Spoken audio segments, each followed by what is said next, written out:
श्री गणेशाय नमः।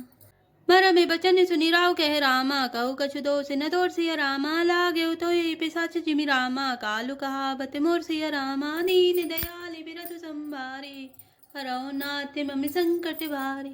अर्थात कैकेयी के मर्म भेदी वचन सुनकर राजा ने कहा कि तू जो चाहे कह, तेरा कुछ भी दोष नहीं है। मेरा काल तुझे मानो पिशाच होकर लग गया है, वही तुझसे यह सब कहला रहा है। चहते न भरते भूप तई बोरे, विधि बस कुमति बसे जिये तोरे। सो सब मोरे पाप परिणामो, भयउ कुठार जय विधि बामो। अर्थात भरत तो भूलकर भी राजपद नहीं चाहते, होनहार बस तेरे ही जी में कुमति आ बसी। यह सब मेरे पापों का परिणाम है, जिससे कुछ समय में बेमौके के विधाता विपरीत हो गया। सुबह से बसी फिर अब देशो आए, सब गुनि दामे राम प्रभुताए। करी हई भाई सकल से बिकाई, हो त्योपुर राम बड़ाई। अर्थात तेरी उजाड़ी हुई यह सुंदर अयोध्या फिर भली भांति बसेगी और समस्त गुणों के धाम श्री राम की प्रभुता भी होगी। सब भाई उनकी सेवा करेंगे और तीनों लोकों में श्री राम की बड़ाई होगी। तोरे कलंक मोर पछताओ, मैं हो न बिटे न जाए काओ। अब तो नीक लागे करू सोई, लोचने ओटे बैठ मुँह गोई। अर्थात केवल तेरा कलंक और मेरा पछतावा मरने पर भी नहीं मिटेगा, यह किसी तरह नहीं जाएगा। अब तुझे जो अच्छा लगे वही कर, मुंह छिपाकर मेरी आंखों की ओट जा बैठ। अर्थात मेरे सामने से हट जा, मुझे मुंह न दिखा। जब लगी जियाऊं कहूँ कर जोरी, तब लगी जनी कछु कैसी बहोरी। फिर बजते सी अंत अबागी, मार सिगाई नारू लागे। अर्थात मैं हाथ जोड़कर कहता हूँ कि जब तक मैं जीता रहूं तब तक फिर कुछ ना कहना, अर्थात मुझसे ना बोलना। अरे अभागिनी, फिर तू अंत में पछताएगी, जो तू नहारू तांत के लिए गाय को मार रही है। परे उराव कही कोटि विधि रामा, काहे कर सिनिधानु सिया रामा। कपट सयानी न कहति कछु रामा, जागति मनऊ मसानु सिया रामा। दीन दयाल बिरधु संभारे, हरौ नाथ मम संकट भारी।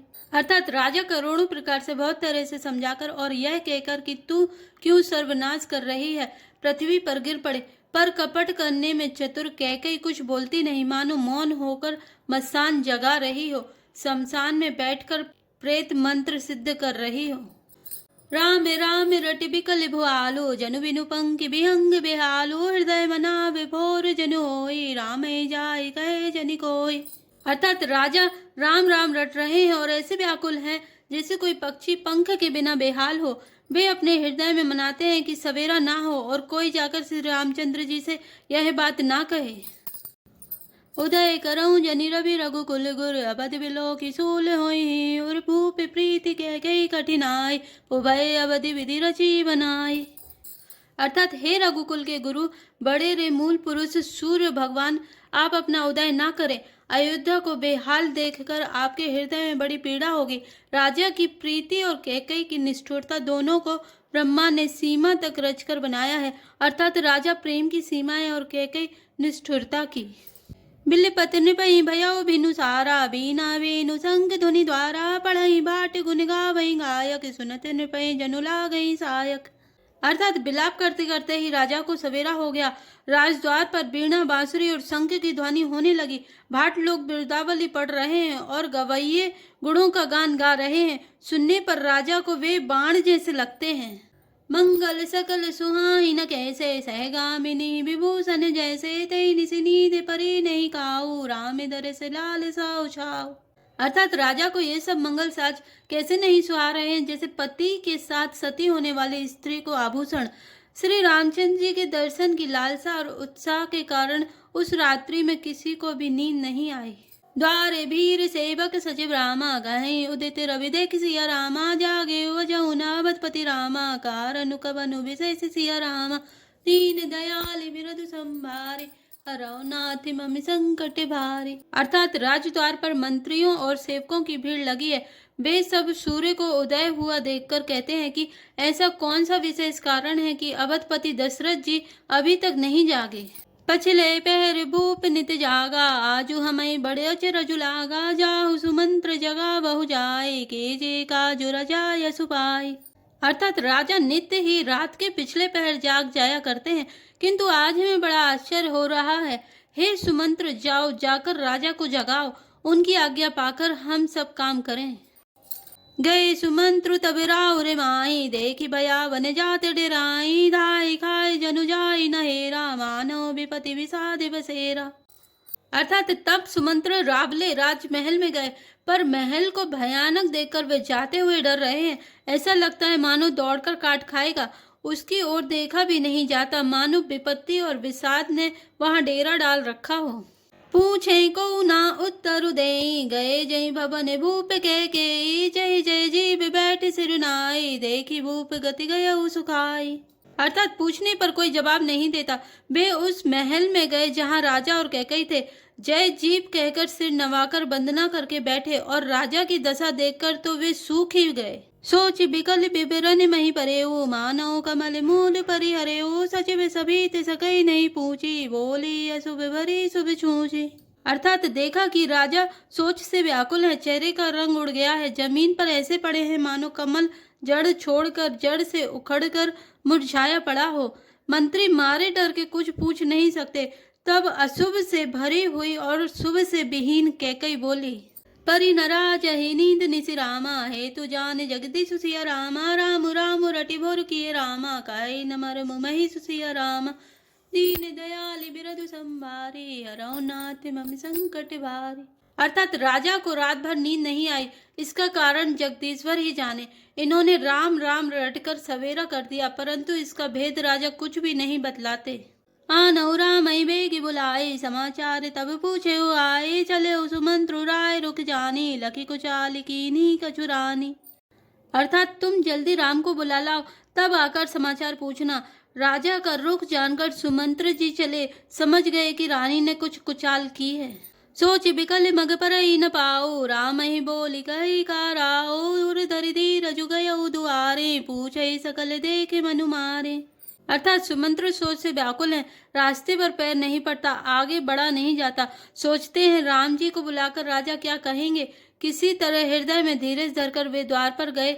सब लोग उनको मन मारे उदास देखकर पूछने लगे, समाधान करी सो सब ही का, गयो जहाँ दिन कर कुल टीका, राम सुमंत्र ही आवत देखा, आदरु की पिता समिलेखा। अर्थात सब लोगों का समाधान करके किसी तरह समझा बुझाकर सुमंत्र वहां गए जहां सूर्य कुल के तिलक श्री रामचंद्र जी थे। श्री रामचंद्र जी सुमंत्र को आते देखा तो पिता के समान समझकर उनका आदर किया। नीरा की बदनु कही भूप रजाए, रघुकुल दीप चले लवाए, राम कुभाति सचिव संग जाहि, देखी लोग जय तय बिल खाई। अर्थात श्री रामचंद्र जी के मुख को देखकर और राजा की आज्ञा सुनकर वे रघुकुल के दीपक श्री रामचंद्र जी को अपने साथ लेवा चले। श्री रामचंद्र जी मंत्री के साथ बुरी तरह से बिना किसी लवाजमे के जा रहे हैं। यह देखकर लोग जहां तहां विषाद कर रहे हैं। जाय दीख रघुवंश वनि रामा, नरपति निपटे को साजु सिया रामा, सहमी परे लखी सिंह नी रामा, मनहु वृद्ध गजराजु सिया रामा, दीन दयाल बिरधु संभारे, हरौ नाथ मम संकट भारे। अर्थात रघुवंश मणि श्री रामचंद्र जी ने जाकर देखा कि राजा अत्यंत ही बुरी हालत में पड़े हैं, मानो सिहनी को देखकर कोई बूढ़ा गजराज सहम कर गिर पड़ा हो।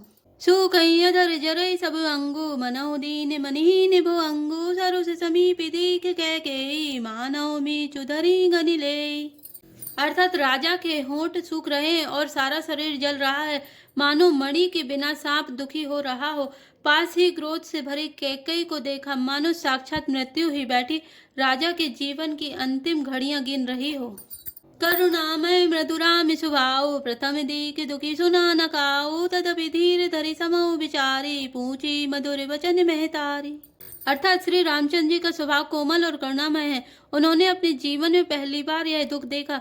इससे पहले कभी उन्होंने दुख सुना भी ना था, तो भी समय का विचार करके हृदय में धीरज धरकर उन्होंने मीठे बचनों से माता कैकई से पूछा, मोहि कहु मातु तात दुख कारण, करे जतन जय होई निवारण, सुनहु राम सब कारण एहु, राजई तुम पर बहुत स्नेहु।